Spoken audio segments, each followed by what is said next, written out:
In 1991, South Africa deregulated its airline industry. Before that, South African Airways held a near monopoly.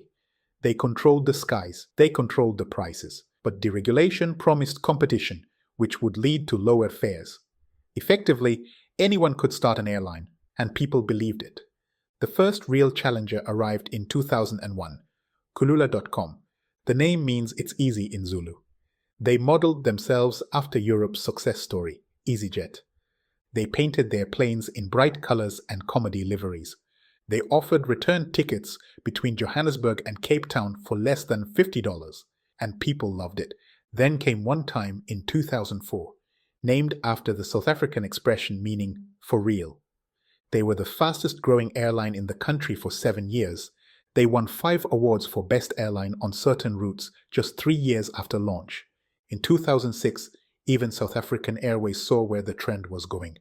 They launched Mango Airlines, their own low-cost subsidiary. Mango went aggressive with return flight to Cape Town for $11, cheaper than a luxury bus.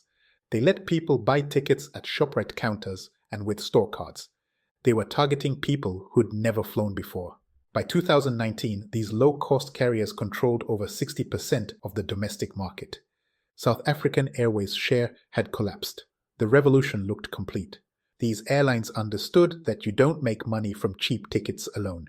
You make money from filling every single seat, flying that plane as many hours as possible, and charging for everything else. No free food, no free baggage, no assigned seats, unless you pay extra. They aimed for 30-minute turnarounds. Land, empty, clean, refuel, board, go. Every minute on the ground is money lost. They used one type of aircraft, usually a Boeing 737 or Airbus A320. Same maintenance, same training, same parts. Efficiency everywhere. And they went direct to customers. No travel agents taking a 13% cut. Just websites and call centers. The business model had work everywhere else in the world. Why not in the Rainbow Nation? But South Africa had a problem. The domestic market is small when we compare countries where low-cost carriers have success. Between 1990 and 2018, 11 airlines entered the market. Today, only a handful are still flying. Why it is so ruthless? Because everyone had to fight over the same 3 routes, Johannesburg to Cape Town, Johannesburg to Durban, and Cape Town to Durban. These 3 routes were almost 75% of all domestic passengers. No escape, just brutal concentrated competition on the same profitable corridors. Then there's the currency trap where it got lethal. You're selling tickets in rands, but you're paying for almost everything in dollars. Aircraft leases, dollars. Fuel, dollars. Maintenance, dollars.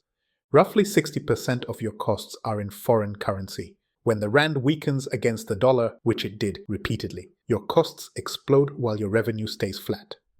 Flightstar, one of the first challengers in 1991, leased its planes from Ireland, assuming all monthly payments in dollars. So when the rand crashed, they couldn't keep up. They shut down in 1994 after losing more than $5 million. Phoenix Airways, same story. Nationwide Airlines, same story. Fuel became the true killer of low-cost airline in South Africa, sometimes accounting for over 50% of operating expenses. At the height of the cheap skies craze, private companies were competing with the one and only South African Airways, the state-owned airline that cannot go bankrupt. Since 1999, South African Airways received over $2 billion in government bailouts and guarantees. They lost money year after year. It didn't matter. The government kept writing checks. When private airlines entered the market, South African Airways would drop their prices, sometimes below cost. You are right. That's predatory pricing. Flightstar complained to the competition board arguing that South African Airways was charging unrealistically low fares specifically to kill them. The board agreed and ordered the government-backed airline to raise prices and reduce capacity, but by the time the ruling came, Flightstar was already dead. South African Airways also controlled critical infrastructure early on: computer reservation systems, ground handling, and maintenance facilities. Mango, its low-cost subsidiary, enjoyed similar advantages. They received more than $5 million in startup loans from South African Airways. Some private airlines just couldn't compete with unlimited taxpayer money. One-time's catastrophic internal decisions did not help. management invested around $13 million to build a maintenance subsidiary called Jetworks instead of upgrading their fleet. Jetworks had 422 maintenance staff for 7 aircraft. They only needed 35. The subsidiary bled money. The graveyard kept filling up. Velvet Sky launched in 2011 and liquidated in 2012. They owed BP more than $1.5 million for fuel.